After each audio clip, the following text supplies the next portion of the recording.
This is the Ielts listening test. You will hear a number of different recordings, and you will have to answer questions on what you hear. There will be time for you to read the instructions and questions, and you will have a chance to check your work. All the recordings will be played once only. The test is in 4 parts. At the end of the test, you will be given 10 minutes to transfer your answers to the answer sheet. Now turn to Part 1.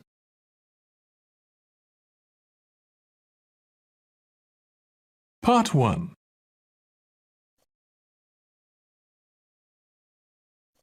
You will hear a woman who works in a furniture store taking a telephone order from a man.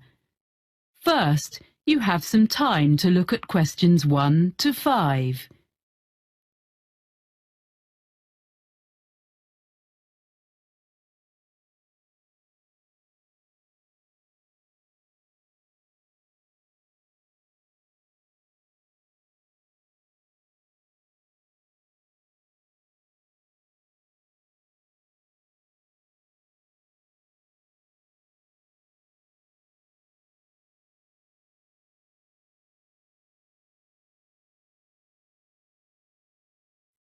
Now we shall begin.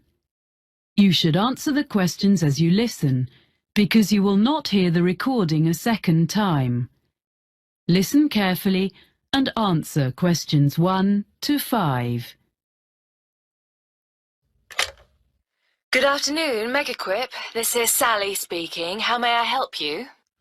Oh, hello. I'd like to order some items from your catalogue. Yes, are you an existing customer? No, I've only just moved here from South Africa, but I picked up your winter catalogue in the city centre yesterday. Fine. The winter catalogue is our current one. As you're a new customer, I need to take a few details from you. Sure. Your name is? Oscar Greening. That's Oscar with a K. Oskar? Yes. Greening. And your address? York Terrace. Here in the city?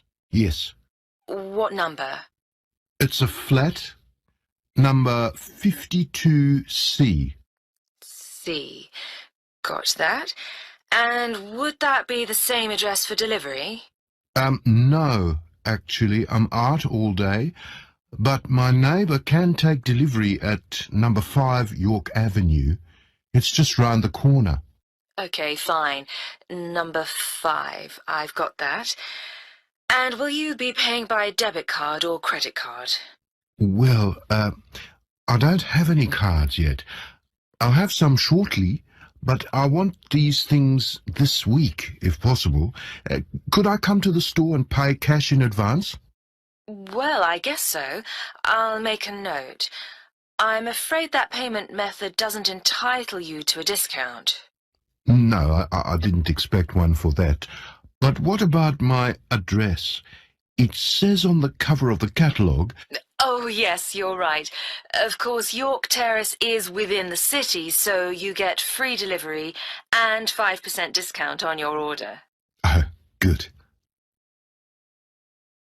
Before you hear the rest of the conversation, you have some time to look at questions 6 to 10.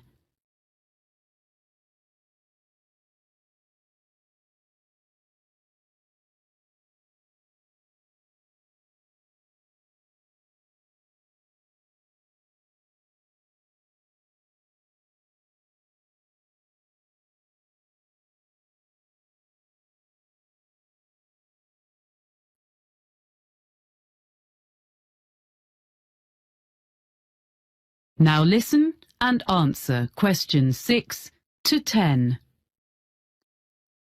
So, what would you like to order? You have our current catalogue, you say? Yes, I need 3 things for the room where I study. My office, I guess. The most urgent is a desk lamp.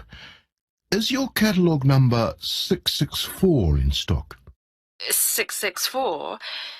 That's, not Home Office. It's in the living section of the catalogue. It is. I want a small one that clips onto the edge of the desk. Yes, no problem. In which colour? I'd like the greyish-coloured one, please. Oh, you mean the shade we call slate. Yes, it's a nice colour. And I wondered, could I get that when I come in to pay, rather than waiting for delivery? I really need to be able to read at night, and the lights in this flat are useless.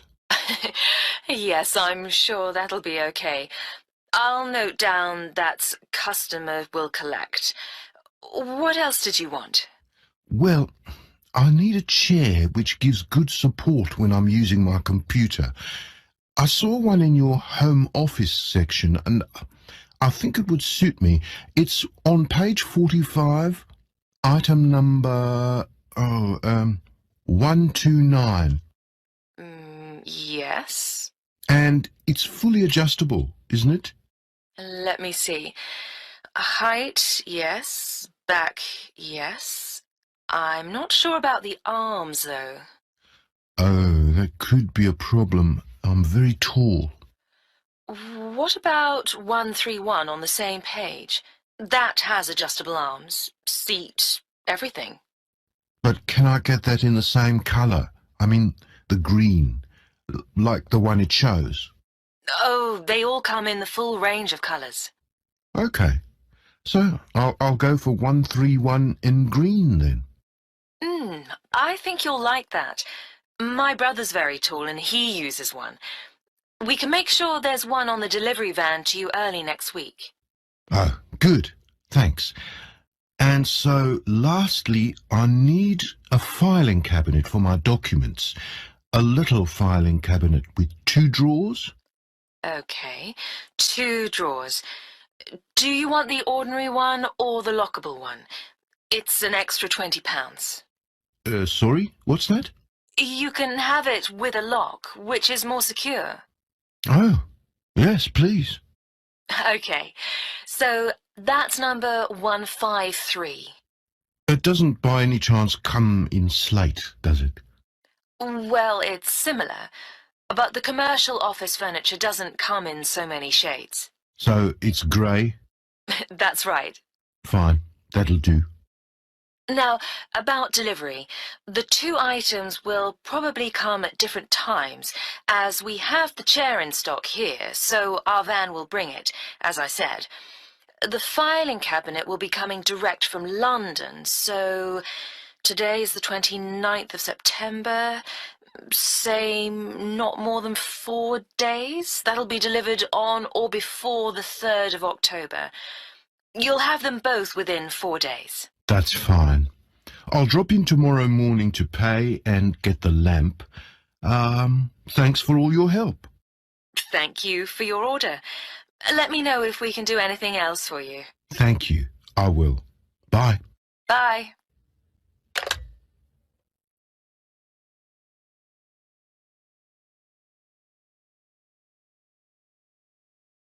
That is the end of part 1. You now have 1 minute to check your answers to part 1.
Part 2.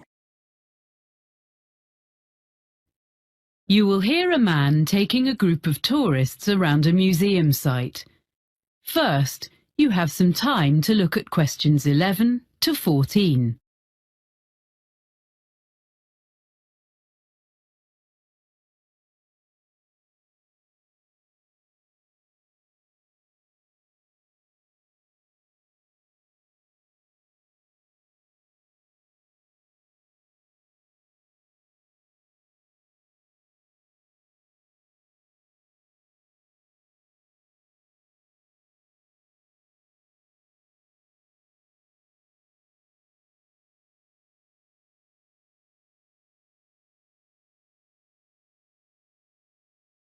Now listen carefully and answer questions 11 to 14. No problem. Welcome to Brampton Museum. I'm going to tell you a little bit about the museum first and then show you round. As you can see, Brampton is an open-air museum. The first open-air museums were established in Scandinavia towards the end of the 19th century, and the concept soon spread throughout Europe and North America, and there are several in Britain, all of which tell the history of a particular part of the country. Brampton focuses on life during the 19th century. The site was chosen because there were already some historic 19th century buildings here, and others have been dismantled in different parts of the region and rebuilt on the site. This hadn't been attempted before in these parts, so we're very proud of what we have here. All of the buildings are filled with furniture, machinery and objects. You may be able to see these in other museums, but not in their original settings. What also sets Brampton apart from other museums is that the story of the exhibits is told not by labels, but by costumed staff like myself. I look after sheep, cows and hens, which are much the same as those you see on modern farms, but I use traditional methods to care for them. You will also be able to see a blacksmith and a printer, as well as other craftspeople. If you talk to them, you'll be able to find out what life was really like 150 years ago. Our program of activities during the year has guided walks, an agricultural fair, and all the other events you would expect a museum to have. But remember, here you experience them in the real surroundings. The site is divided into different areas. The main building contains our High Street, which is a street of 19th century shops, offices and some homes. There's a stationer's shop which sells a range of specially selected cards, prints and copies of Victorian stationery, all available for purchase by visitors. Upstairs in the same building, a printer demonstrates the production of posters, business cards and advertising material. Across the street from the stationer's is a clothes shop, and there's a baker's where you can watch a demonstration of someone making bread, cakes and pastries.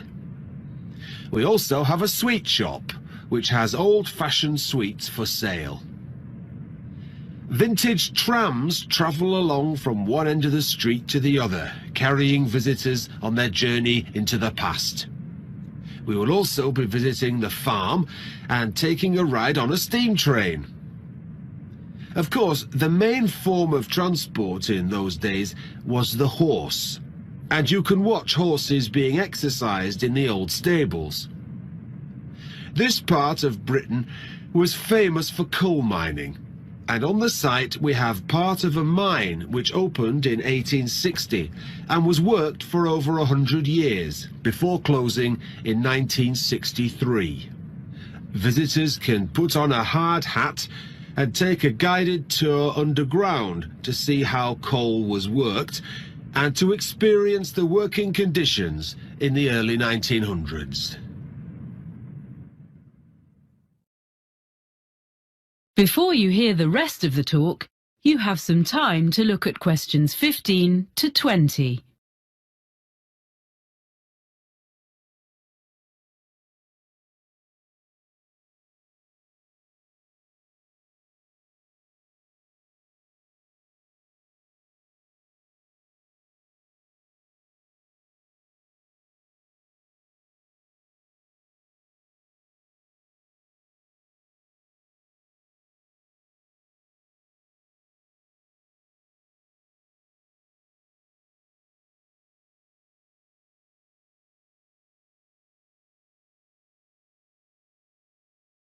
Now listen and answer questions 15 to 20. Now, if you'd like to look at your map, we'll begin our tour. The site is a bit like a circle, with the railway going round the edge. You can see where we are now by the entrance, and we're going to start by walking to the high street. We'll go to the crossroads in the middle of the map and go straight on, making our way between two buildings on either side of the path. The larger one is an exhibition centre, but it's not open today, unfortunately. The other building is offices. The path leads directly to the High Street building, which is at the opposite side of the site to the entrance.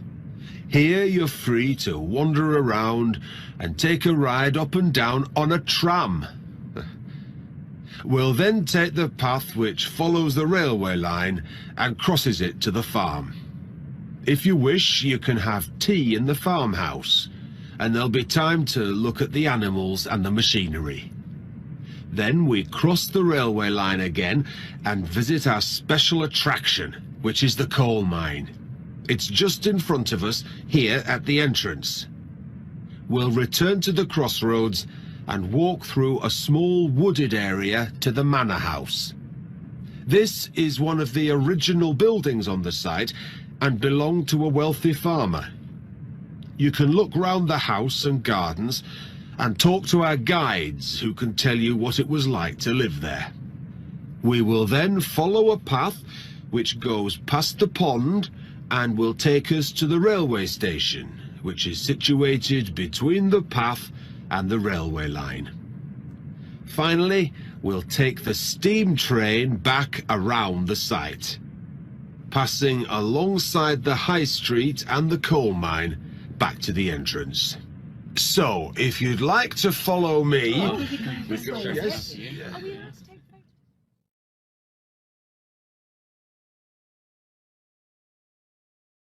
That is the end of part 2. You now have 30 seconds to check your answers to part 2.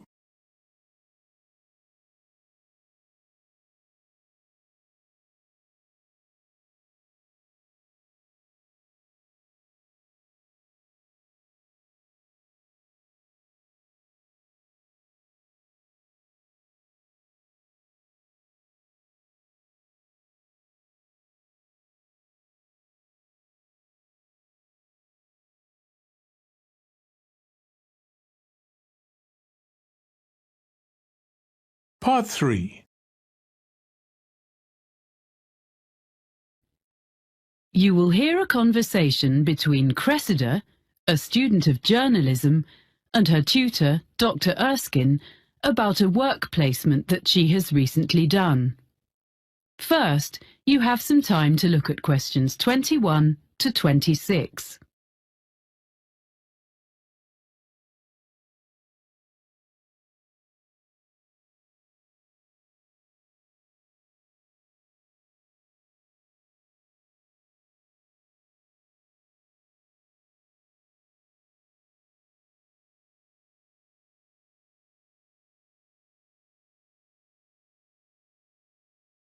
Now listen carefully and answer questions 21 to 26. Well, Cressida, that was an interesting presentation you gave yesterday on your placement at the TV News Centre. Thank you, Dr. Erskine. I did work hard on it. Yes, and you did entertain the class. They enjoyed your humour, but you informed them too. But I felt there was a bit of a backstory. You know, something you weren't telling us. So how was it really? Yeah, well, I learned a lot, as I said. Mm-hmm. But I think some of the lessons weren't ones I wanted to share with the whole group. Ah. I mean, my expectations about what it would be like were too high. I'd been fantasizing a bit about what I'd be doing. I mean, it all worked out okay in the end. But I got off to a bad start. Yes, I heard something similar from the producer, Ainsley Webb, who assessed your performance. he was quite negative about some of the things you did and your initial attitude, I'm afraid. Would you like to give me your version? I didn't prepare properly is the main thing. On my first morning, I hadn't checked my commuting route properly, and I didn't notice that it says the buses don't start till 6. I had to run all the way to the studio, but I was still late, and I looked a mess. Well, better at this stage of your career than later. To be honest, I made the same kind of mistakes when I was your age. But anyway, as I say, I think the presentation yesterday went extremely well, and I will bear that in mind when I grade your work experience overall. Thank you for being so understanding. Right. Now, have you completed your diary of what you did there? Professor Jenkins hasn't received it, he says. Yes, I have finished it, but I wanted to just tidy it up a bit. Some of it was written in a bit of a hurry. I'll email it to him this afternoon. Okay, but I'm afraid he says this will have to be the last time you submit late.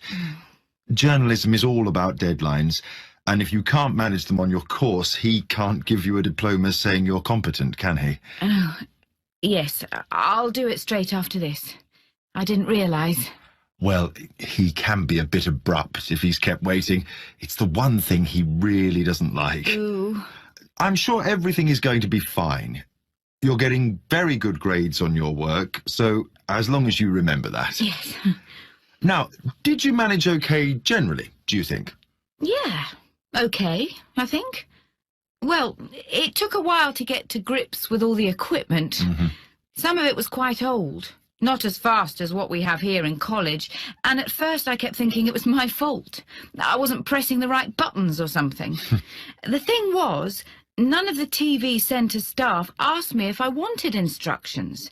If I asked them how to do some particular operation, they were perfectly civil and would show me, and even say thank you for what I did do. But I felt awkward to keep asking. Before you hear the rest of the conversation, you have some time to look at questions 27 to 30.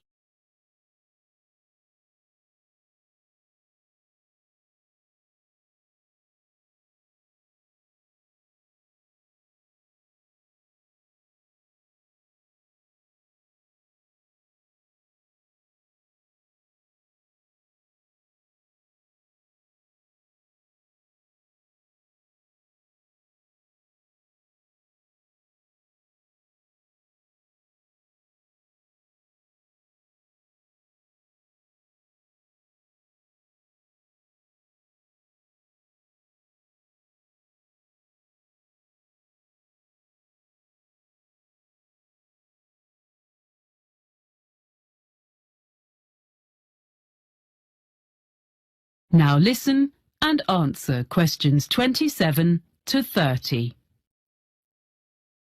Now, well, let's just review where you are, your write-up, and what you're going to include going forward to next term. First of all, did you eventually feel you were given enough to do? The first couple of days were manic. The production team was short of staff, and I was rushing all over the building, taking messages to various people and fetching things. Of course, I didn't know my way around, so I kept ending up in some storeroom or somewhere, instead of the studio I was meant to be in. Or I mistook some important visitor for a colleague because I didn't know who anyone was. Then, after that, things sort of calmed down. So sometimes I was hanging about until someone decided to give me a chore. But I had a piece of luck at the end of the week, because they got a new bit of equipment which was the same as we have in the editing suite here, and I knew how to use it, which none of them did. So that gave me a bit of status. Unfortunately, it meant I spent the next 3 days stuck in the editing suite. But by the end, I'd shown I wasn't just a silly student.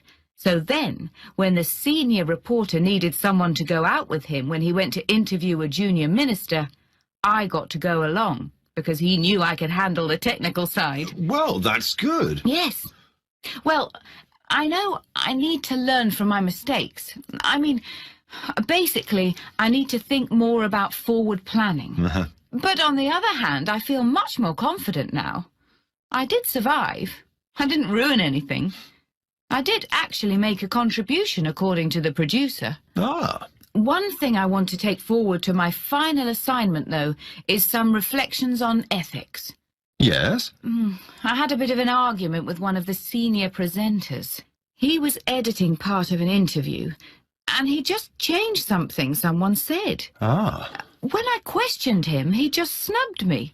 And I mean, this wasn't some public relations expert or government professional spokesperson. It was like a member of the public. But he said, oh, they never remember what they said anyway. You want to develop this into part of your final assignment? It would be a very positive line. I can give you some references. Oh, thanks. That would be great. That is the end of Part 3. You now have 30 seconds to check your answers to Part 3.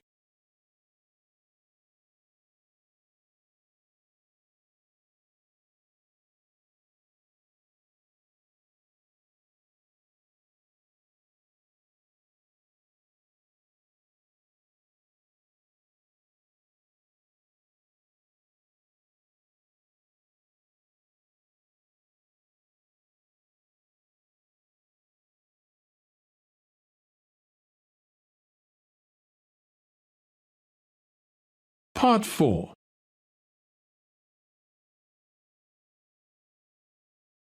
You will hear a lecturer talking about the history of the electric guitar. First, you have some time to look at questions 31 to 40.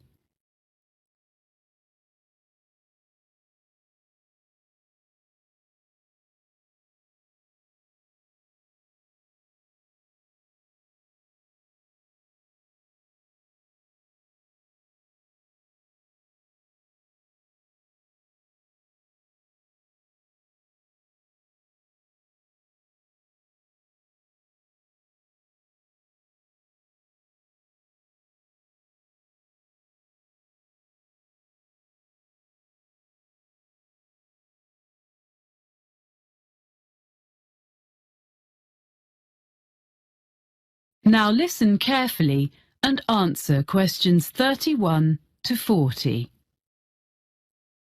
During today's lecture in this series about the history of popular music, I'm going to look at the different stages the electric guitar went through before we ended up with the instrument we know so well today.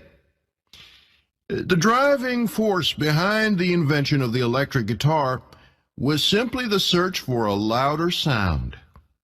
In the late 1890s, Orville Gibson, founder of the Gibson Mandolin Guitar Manufacturing Company, designed a guitar with an arched or curved top, as is found on a violin. This made it both stronger and louder than earlier designs, but it was still hard to hear amongst other louder instruments. During the 1920s, with the beginnings of big band music, commercial radio, and the rise of the recording industry, the need to increase the volume of the guitar became even more important. Around 1925, John Dappiera came up with a solution. He designed a guitar known as the National Guitar with a metal body which had metal resonating cones built into the top. It produced a brash tone, which became popular with guitarists who played blues, but was unsuitable for many other types of music. Another way of increasing the volume was thought of in the 1930s. The C.F. Martin Company became known for its Dreadnought, a large, flat-top acoustic guitar that used steel strings instead of the traditional gut ones. It was widely imitated by other makers. These mechanical fixes helped, but only up to a point. So guitarists began to look at the possibilities offered by the new field of electronic amplification. What guitar players needed was a way to separate the guitar's sound and boost it in isolation from the rest of a band or the surroundings. Guitar makers and players began experimenting with electrical pickups, which are the main means of amplification used today. The first successful one was invented in 1931 by George Beecham. He introduced to the market a guitar known as the frying pan, because the playing area consisted of a small round disc. The guitar was hollow and was made of aluminum and steel. He amplified the sound by using a pair of horseshoe-shaped magnets. It was the first commercially successful electric guitar. So by the mid-1930s, an entirely new kind of sound was born. Yet along with its benefits, the new technology brought problems. The traditional hollow body of a guitar caused distortion and feedback when combined with electromagnetic pickups.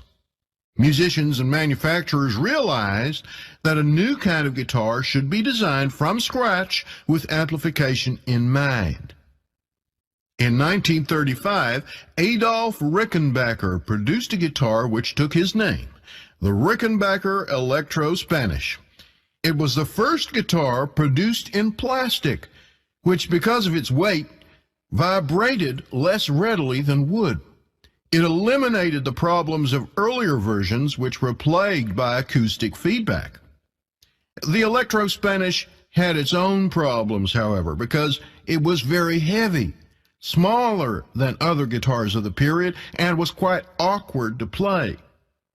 Developments continued, and in 1941, Les Paul made a guitar which he called the Log, and true to its name, it was totally solid.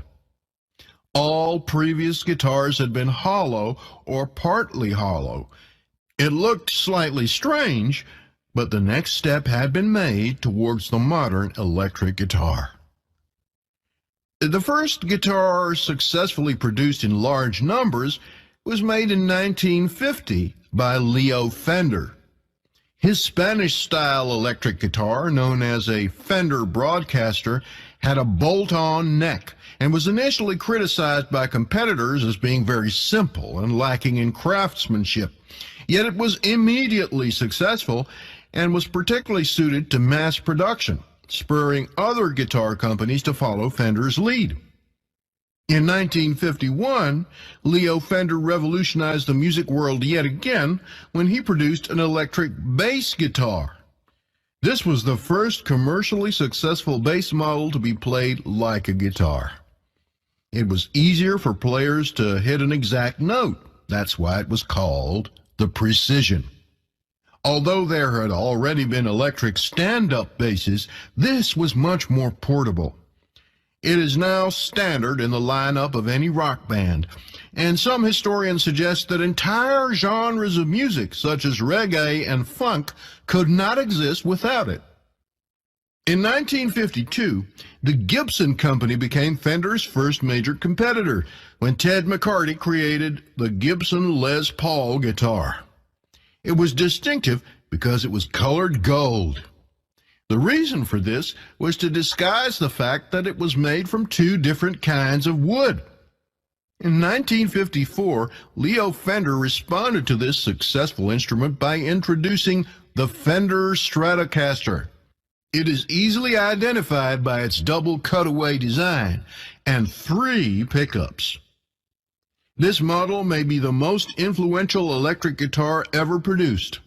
The modern guitar as we know it was here to stay.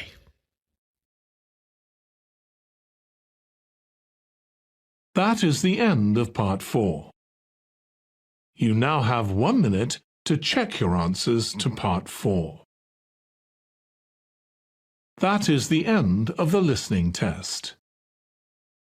In the Ielts test, you would now have 10 minutes to transfer your answers to the answer sheet.